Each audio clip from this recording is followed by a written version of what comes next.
Hello, this is Katie. Welcome back to my channel. For this Freestyle Friday, we are going to be making some pet cards. This set, Forever Friends by Newton's Nook, I've had it for a while. It's from 2017. It is unfortunately for pet loss cards. I'll explain in just a little bit why I am making them. But I have some pre-cut card bases, 4 1/4 by 5 1/2. And then an 1/8 inch shorter on all sides of just white cardstock. And then I have these 1/2 inch strips that match that from this Carta Bella Summer Market paper pad. And those are going to go along the left side of the white piece of cardstock. My card bases are made from the kind of lighter weight packs of colored cardstock from Michaels. Because I like having a lot of color variety, and I don't want to have to buy like the super heavy cardstock to get a bunch of different colors. And so I get those Michaels ones sometimes if I know I'm going to make kind of have a couple layers on a card to support it, because it is a thinner cardstock.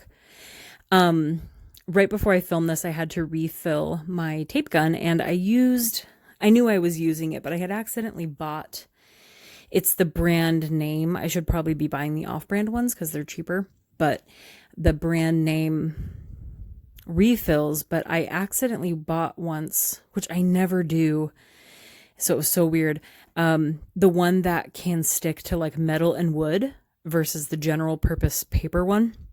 And so it was super heavy duty, and it was sticking way, way, way too much. And so I was having trouble with it.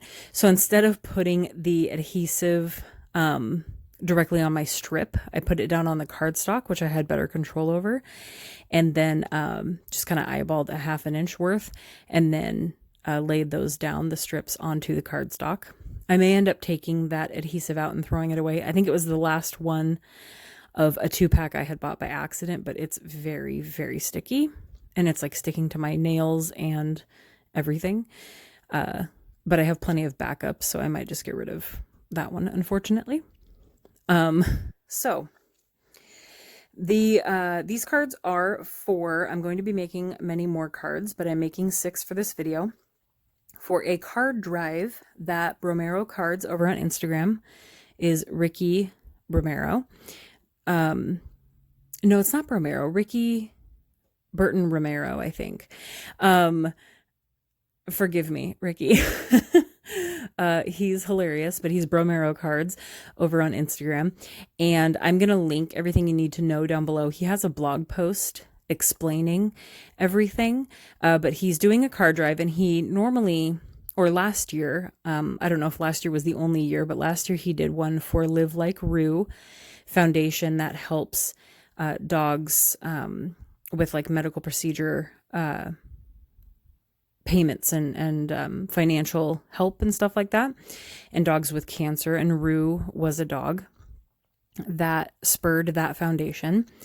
And they have so many cards left over from last year that they actually don't need any this year. So he asked for help finding a new one from them, and they suggested Wild Hearts, and it's for dogs that have mobility issues and need things like little doggy wheelchairs or wheels and other things like that. So he's doing a card drive for them this year, and they are very excited. And so I'll link everything down below.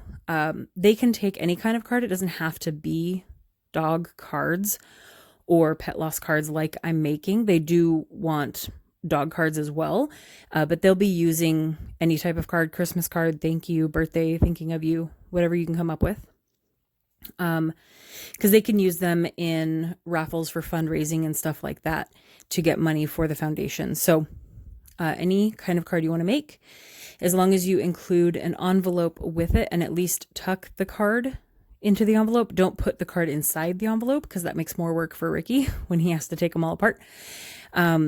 You can just tuck it under the flap. I'm going to be putting them in those clear sleeves as if I were going to be like selling the card, which I honestly never have, but I have a bunch of those sleeves. I'm going to be putting them in there with their envelopes. Maybe I might ask him. That might be more work, but it's more presentable if the foundation wants to keep them in there. It just looks a little nicer.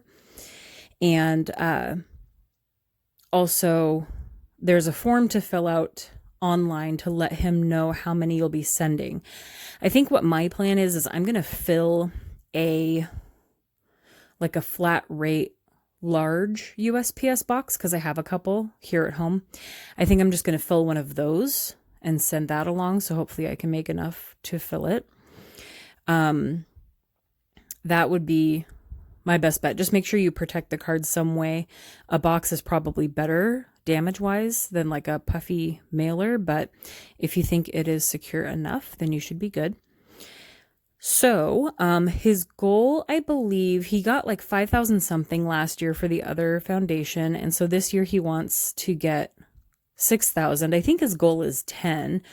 So you can share with your friends, or if you have card making groups, if you have get-togethers, if you have socially distanced get-togethers, or you have Zoom friends and you want to all make cards to send, then pass the word along. I will link everything down below. But yeah, I am very excited to get a bunch of these made. It's going far and wide. Also very, very important.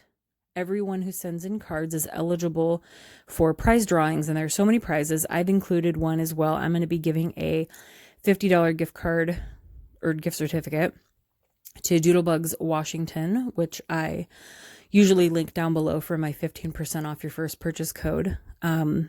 But that is an online craft store in my state that ships to the US. And she actually is donating one as well. I believe it's 50.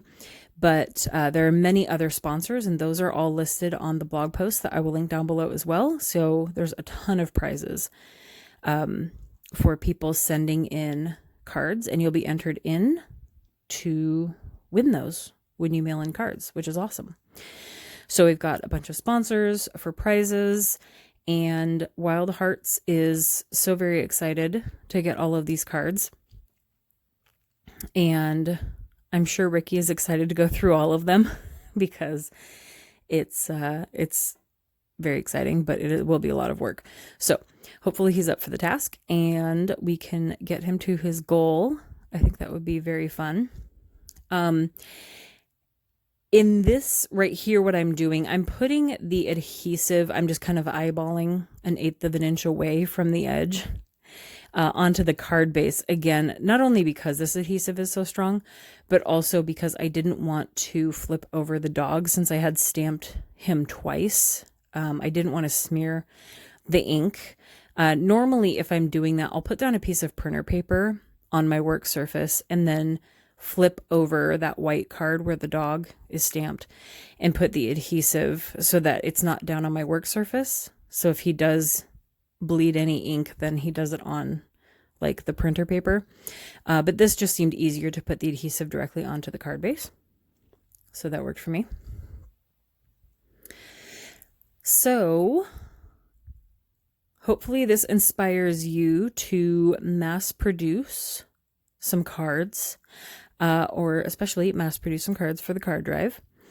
And you can read everything down below. And again, this is Freestyle Friday, and I do videos. This is week 15, so I'm still doing them every Monday, Wednesday, and Friday. So if you want to see more of those every Monday, Wednesday, Friday, feel free to subscribe. And these are just very simple, but I love using kind of different colored inks and things like that. And I think it just kind of stands out. So hopefully you enjoyed, and I will link everything down below that you need in order to do this. And thank you for watching. Bye.